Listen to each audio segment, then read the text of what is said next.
Those of us in Congress and in the Senate have been told similar things for the past 2.5 years.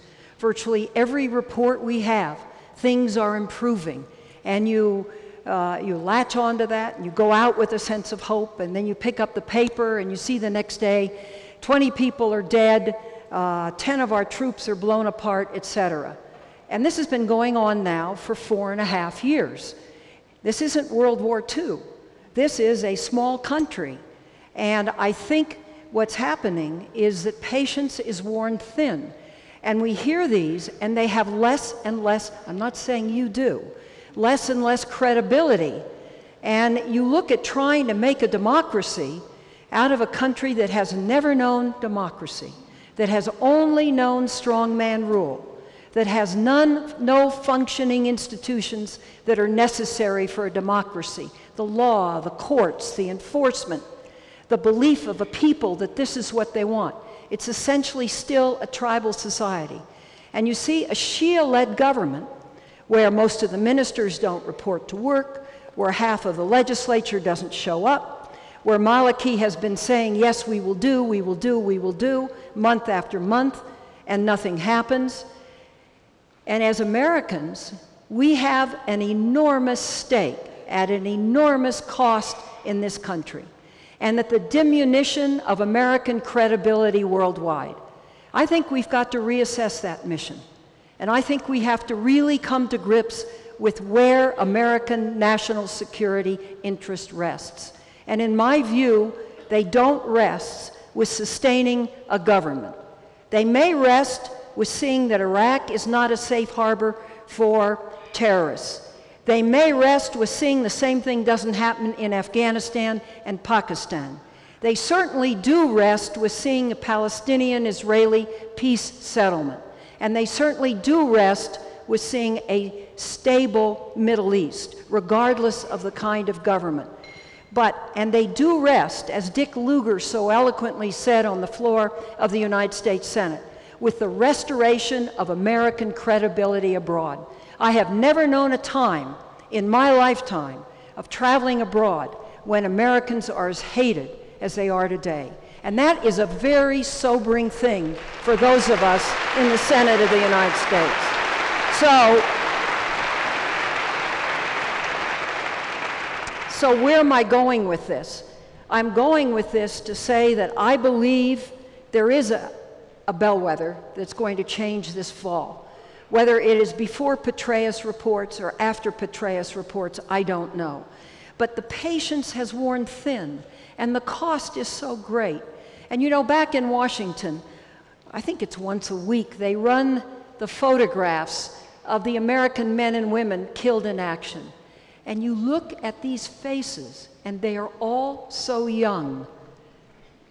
And at some point, you say, enough is enough. The time has come for us to change the mission, and it is doable to change it.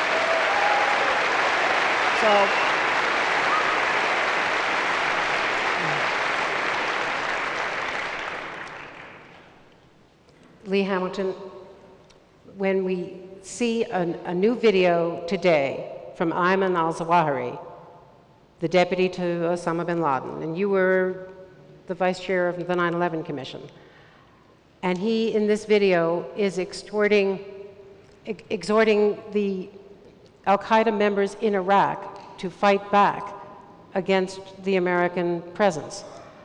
How can we continue to stay, and how can we leave? What options do we have?